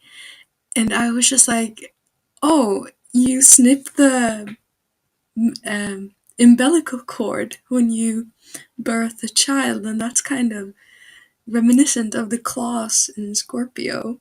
All right. Thank you for that voicemail contribution. That's an anonymous caller there talking about the three signs that would be Virgo, Libra, Scorpio being one large sign at one point, and then Libra being introduced, splitting up this massive sign into three signs. You can actually see remnants that this was the case because we even refer to the scales of Libra as the northern and southern claws. There are even sky maps where you will see the two claws of the scorpion resting in the pans of Libra. I also think it's interesting that we refer to Libra as the scales, and then we're dealing with Scorpio. And so earlier I was talking about the sk words and how they relate to the scorpion. And so when you look at the glyphs, obviously for Virgo and Scorpio, you will see that there is so much overlap with the M shape that also kind of fills in this sort of picture that they maybe were related at one point in time. Also, Libra having this very strong association with the sword, it was almost like this sword that was introduced and divided this large constellation up into three separate parts. So I've heard variations on the theme that Libra was the last sign to be introduced, breaking up this large constellation. I've also heard, and this is way lesser known from Islamic sources, that Libra was actually the first sign of the zodiac. So I don't know which one is true, but there is lore and sort of mythology exploring all of this, the relationship between Virgo, Libra, and Scorpio. So there's definitely something to it. All right, so that's going to do it for our voicemails. There's a few things I wanted to add here, specifically about the death card that I think is really interesting. One, you'll notice that it was a tradition, and this tradition still holds up with a lot of newer decks, that the death card shall not be named. And so if you look at traditional decks, you will not see death actually labeled on the card. All of the other cards of the major arcana, you will see it, the tower card, the hangman, etc., but you will not see death on the death card. This actually has a lot to do with the Scorpion and Scorpio season, because it was believed that you do not want to invoke the Scorpion by referring to its name. So you would either have sort of a nickname for the Scorpion, or you would refer to it as something else, or nothing at all, because you didn't want to invoke it. You didn't want to conjure it up and sort of bring it out to come and seek you. The same thing with death, is that you do not want to call death by its name, otherwise you invoke it. So therefore, this kind of translated over to the tarot not having a name at all, which I think is really, really intriguing. Also, you'll notice on the Rider-Waite version of the death card that there's a very particular thing that's being done that is really little discussed, little known, let alone understood, in my opinion.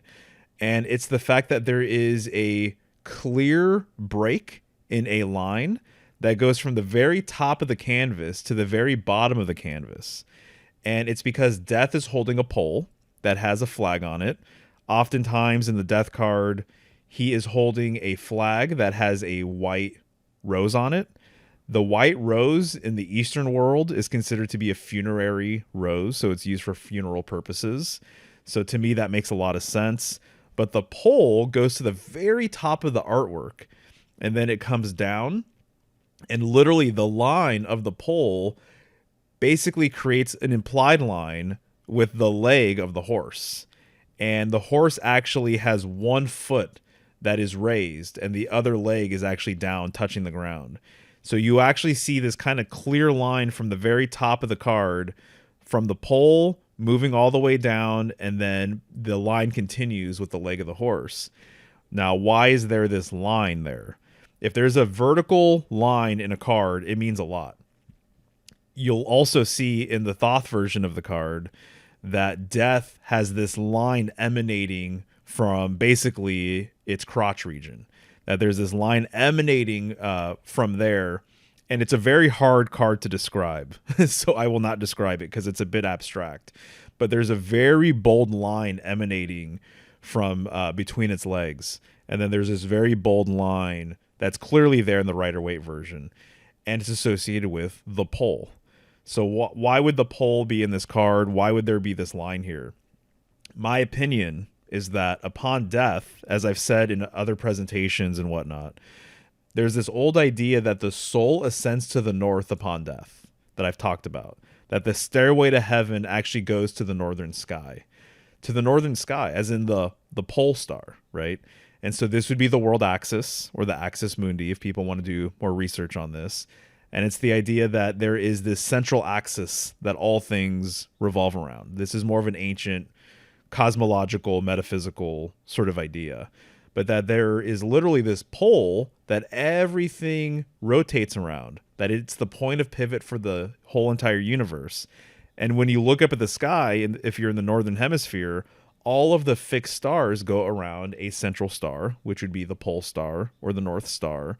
So it's through this central pole that basically acts as a bridge. This is the bridge to the other side. This is the bridge to the afterlife. And so to me, in the Rider-Waite deck, this very strong vertical line, it's a representation of this bridge or symbolic pole that we take to the other side, essentially. So even when you look at a tower, you look at an obelisk, you look at a tree, it's the same thing. It's the bridge to the heavens. Therefore, the bridge to the underworld or to the great beyond. You know, that's one way of saying it. But when you look at the Rider-Waite version, it's very clearly there. And I don't think that they would do that by mistake. And leg symbolism, one leg symbolism actually corresponds with all of this stuff as well. You can imagine this pole as also being a leg. And there's definitely myths that relate to this. Even the idea of somebody twirling on one leg or twirling on their tippy toes is kind of related to this whole idea. So just wanted to throw that out there. The other last thing I wanted to say from a biblical perspective is that Judas, who betrays Jesus, has been associated with Scorpio. And so if you look at The Last Supper, the famous Da Vinci painting, The Last Supper, it's all about Jesus revealing that somebody amongst his apostles, amongst his disciples, is betraying him and basically backstabs him. And so in some cultures, the scorpion, the name for the scorpion translates to backbiter or something along these lines. The betrayer is another one. So it would make all the sense in the world that the person who betrays Jesus amongst his inner circle would be associated with the scorpion. So just wanted to bring that up. Very interesting. And with all of that said, that's going to do it for today. We will be back shortly for a podcast on the symbolism of Sagittarius, which I am really looking forward to. That's one of the signs that really has come online for me over the last handful of years. And there's actually a surprising amount of symbolism that overlaps with Scorpio, as we were talking about earlier. But we will see you guys next month for that. Look forward to it. See ya. Okay, this concludes the live recording Michelle and I made on Saturday, November 1st. As you can likely tell, I developed a little cold between the podcast episode and recording this message. There's nothing like being under the weather during Scorpio season, of all times, to make you reflect on your own mortality, right? I'm kidding, it's actually not that bad, and Michelle is a seasoned herbalist, so she's doing everything she can to nurse me back to good health. But with this in mind, I'm going to keep this closing message shorter than usual. As always, a huge thank you to everyone who submitted a voicemail, but especially our symbolic dream team, Emily Ridout, Katriena Emmanuel, and Sarah Henlin. This show is infinitely better because of their contributions and wisdom. Emily Ridout can be found at astroyoga.org or emilyridout.com. Sarah's Instagram can be found at Sarah Henlin if you want to follow her posts.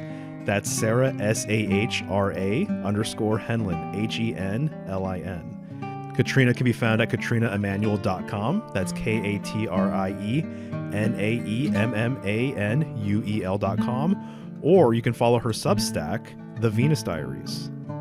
Also, in case you weren't aware, I am available for tarot readings, private lessons, and graphic design. As always, for exclusive content, head on over to patreon.com/symbolicstudies or symbolicstudies.com/secrets. Without a doubt, this is the best way to keep up with everything I have to offer, and it's just $5 a month. Links to all of my accounts can be found at symbolicstudies.com. And that's going to do it. We'll see you guys next month for a show on the symbolism of Sagittarius. Until then.